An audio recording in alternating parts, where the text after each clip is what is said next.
Hello guys, स्वागत है हमारे एक और नए वीडियो में जहां हम दंदनान का एपिसोड नंबर 7 को एक्सप्लेन करने वाले हैं। अगर आपने इस एनिमे के प्रीवियस चैप्टर्स नहीं देखे हैं तो उन्हें भी चेकआउट करना ना भूलें। सब के सब चैनल पे अवेलेबल हैं। तो चलिए इसी तरह वीडियो को शुरू करते हैं। एपिसोड के स्टार्टिंग में हम एक्रोबैट सिल्की का पास देखते हैं जहां पर वो इधर उधर भाग रही थी और किसी को ढूंढ रही थी, लेकिन अचानक ही वो प्रेजेंट में आ जाती है और वो अपने सामने आयरा को पड़ी हुई देखती है और मोमो को कहती है, तुमने मुझसे मेरी आयरा को छीन लिया है, अब तो मैं तुम लोगों को नहीं छोड़ूंगी। और एक्रोबैट सिल्की अपने बड़े बड़े बालों से उन पे अटैक करने लगती है। ओकुन आयरा को अपनी गोद में लेकर इधर उधर भागने लगता है और मोमो भी वहां से भागने लगती है। ओकुन कहता है, ये वेयर हाउस बहुत छोटा है और यहाँ पे मैं अपनी फुल स्पीड से नहीं दौड़ सकता हूँ, यहाँ कितने सारे ऑब्स्टेकल्स हैं। मोमो ओकुन को कहती है, मेरे पास एक आइडिया है, तुम बस आयरा को लेकर भागते रहो। लेकिन तभी सिल्की उस पर अटैक कर देती है और मोमो दूर जाके गिरती है और उसके बाद वो ओकुन का पीछा करने लगती है।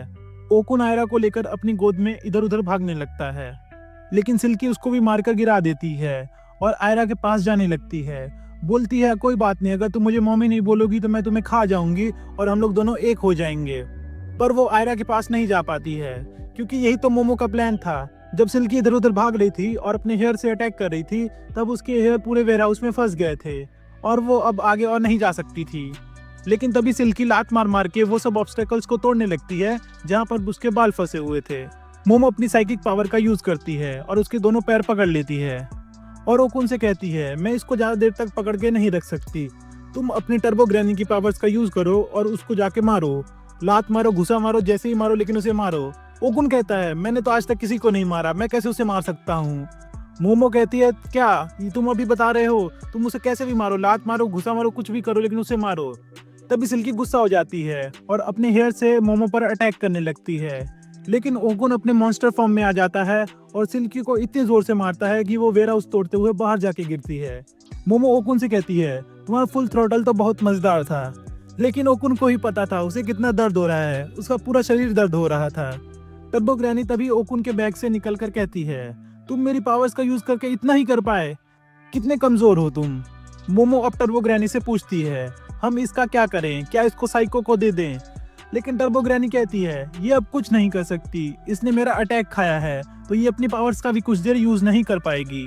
और वैसे भी ओकुन की बॉल्स तो वो लड़की के पास हैं, चलो हम उससे उसकी बॉल्स वापस ले लेते हैं। और तब टर्बो ग्रैनी उस लड़की की खोजबीन करने लगती है और उसे बॉल्स मिल जाती हैं। मोमो वो गोल्डन बॉल ओकुन को दे देती है और बोलती है, ये लो तुम्हारी खानदानी ज्वेलरी। और ओकुन शर्मा जाता है, लेकिन तभी टर्बो ग्रैनी बीच में बोलती है, क्या तुम्हें पता है ये लड़की मर चुकी है। जी हाँ, वो आयरा की ही बात कर रही थी। मोमो और ओकुन शॉक हो जाते हैं और मोमो आयरा की हार्ट बीट चेक करती है और ओकुन उसकी पल्सेस चेक कर रहा था, लेकिन उन्हें पता चलता है कि वो तो मर गई है। तब वो टर्बो ग्रैनी से पूछते हैं, ये कैसे हुआ। टर्बो ग्रैनी बताती है, एक योकाई यानी कि भूत जब कोई इंसान को खा लेता है तो वो इंसान मर जाता है, लेकिन तुम दोनों नहीं मरे। इसका एक खास रीजन है, क्योंकि ओकुन के पास मेरी पावर्स हैं और तुम्हारे पास साइकिक पावर्स हैं, लेकिन आयरा के पास कुछ भी नहीं था, इसीलिए वो मर गई। तब मोमो को एक आइडिया आता है, वो कहती है, मैं इसके हार्ट को पंप करूंगी अपनी साइकिक पावर्स का यूज करके। लेकिन टर्बो ग्रैनी बोलती है, हार्ट सिर्फ फ्लैश का टुकड़ा है। मोमो फिर भी ट्राई करती है, लेकिन उससे कुछ नहीं हो रहा था और ओकुन उसको सीपीआर दे रहा था। तभी सिल्की उठ जाती है और आयरा के पास आने लगती है और बोलती है, ये सब करने से कुछ नहीं होगा, मैं आयरा को बचा सकती हूँ। उसका ऑरा खत्म हो रहा है और ऑरा बैटरी की तरह काम करता है, अगर ऑरा खत्म हो गया तो वो एग्जिस्टेंस से ही मिट जाएगी। वो बोलती है, उसका ऑरा मेरे ऑरा से अटैच कर दो और मैं उसे अपना ऑरा दे दूंगी जिससे वो वापस से जिंदा हो जाएगी। लेकिन मोमो उस पर ट्रस्ट नहीं कर रही थी और बोलती है कि तुम इसे फिर से खा जाओगी। लेकिन सिल्की अपना जॉ तोड़ देती है और बोलती है, अगर तुम्हें अभी भी मेरे पे भरोसा नहीं है तो तुम मुझे मार सकती हो, यहाँ पर ये लोहा पड़ा है, ये उठा के मेरे सर पे मारो। टर्बो ग्रैनी बताती है, ये जो भी बोल रही है वो सही बोल रही है और ये उसे वापस जिंदा कर सकती है। मोमो को फिर भी भरोसा नहीं हो रहा था। वो ओकुन को बोलती है, अगर इसने कुछ भी करने की कोशिश की तो तुम इसे मार डालना और अपने मॉन्स्टर फॉर्म में आ जाओ। ओकुन भी वैसा ही करता है। सिल्की मोमो को कहती है, तुम अपनी साइकिक पावर्स का यूज करके मेरे ऑरा को आयरा के साथ कनेक्ट कर दो, जिससे मेरा ऑरा उसमें ट्रांसफर हो जाएगा और वो वापस से जिंदा हो जाएगी। मोमो भी ऐसा ही करती है। वो सिल्की और आयरा के ऑरा को एक एक साइकिक हैंड से पकड़ लेती है और तभी उसे फ्लैशबैक दिखाई देता है। ये फ्लैशबैक और किसी का नहीं, सिल्की का ही था और हम देखते हैं कि वो अपनी बेटी के साथ रहा करती थी। वो अपनी बेटी को खुश रखने के लिए अलग अलग काम किया करती थी, जैसे कहीं क्लीनर का काम, कहीं दुकान पे काम और यहाँ तक कि वो प्रोस्टिट्यूट भी बनी हुई थी। उसे किसी भी तरह अपनी बेटी को खुश रखना था और उसके लिए उसे पैसे कमाने पड़ते थे, चाहे वो कितनी भी थकी हो, लेकिन वो अपनी बेटी के साथ हमेशा खेला करती थी। उसे अपनी बेटी से बहुत लगाव था और वो उसे अकेला छोड़ना नहीं चाहती थी। फिर हम एक दिन देखते हैं सिल्की के घर में कुछ गुंडे घुस आए थे और उसे बहुत मार रहे थे, लेकिन हमें एनीमे में नहीं बताया जाता वो गुंडे कौन थे। क्या सिल्की ने उससे उधार लेकर रखा था, ये सब हमें कुछ नहीं बताया जाता और उसकी बेटी बहुत रो रही होती है, लेकिन वो गुंडे सिल्की को बहुत मारते हैं। सिल्की जब उनसे लड़ने की कोशिश करती है तो वो उसे खिड़की में दे मारते हैं और उसके शरीर में पूरा कांच घुस जाता है और वो सिल्की की एक आंख भी फोड़ देते हैं। अब सिल्की बहुत दर्द में थी और बेहोश हो जाती है। वो गुंडे उसके घर से पैसे लेकर और उसकी लड़की को उठाकर चले जाते हैं। कुछ देर बाद जब सिल्की को होश आता है तो वो भागने लगती है और अपनी बेटी को इधर उधर ढूंढती है। सब रास्तों पे उसे ढूंढती है। उसे एक गाड़ी दिखाई देती है, वो उसके पीछे पड़ जाती है, लेकिन वो कुछ देर में बेहोश हो जाती है। अब जब उसे होश आता है तो वो सोचती है उसकी बेटी कहाँ गई और उसे तो अभी तक कहीं भेज दिया होगा।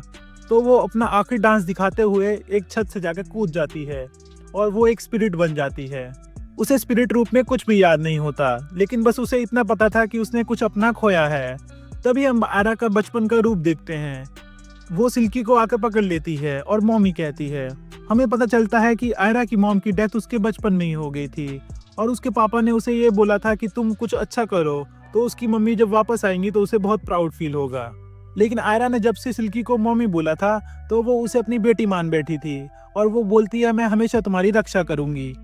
फिर हम प्रेजेंट का सीन देखते हैं जहाँ पर सिल्की आयरा से माफी मांगती है कि मैंने कसम खाई थी कि मैं तुम्हें बचाऊंगी, लेकिन मैं अपने इमोशंस में इतना खो गई थी कि मैं तुम्हें मार ही डालती। तो अब ये सब खत्म हो जाएगा। मोमो को भी ये सब पता चलने के बाद वो बहुत रो रही थी, तो ओकुन को लगता है कि उसने उसको कुछ कर दिया है, तो वो सिल्की पर अटैक करने के लिए आगे बढ़ता है, पर मोमो उसे रोक देती है और अब सिल्की राख बनकर टूटने लगती है। तब मोमो ग्रैनी से पूछती है ये क्या हो रहा है। ग्रैनी बोलती है ऑरा बैटरी की तरह होता है, उसके बिना ये खत्म हो रही है और इसे अब कोई भी याद नहीं रखेगा। ग्रैनी कहती है वैसे भी इसको याद रखने का इसने कुछ काम किया नहीं है, पर मोमो बहुत सैड थी उसको लेकर। ग्रैनी कहती है अब इसे कभी भी आफ्टर लाइफ नहीं मिलेगी। अगर ये अपने रिग्रेट्स में ऐसे ही मर जाएगी तो ये कभी भी आफ्टर लाइफ में नहीं जा पाएगी और सब इसे भूल जाएंगे क्योंकि इसका ऑरा खत्म हो चुका है। मोमो पूछती है क्या हम कुछ नहीं कर सकते। ग्रैनी बोलती है नहीं, हम इसके बारे में कुछ नहीं कर सकते हैं।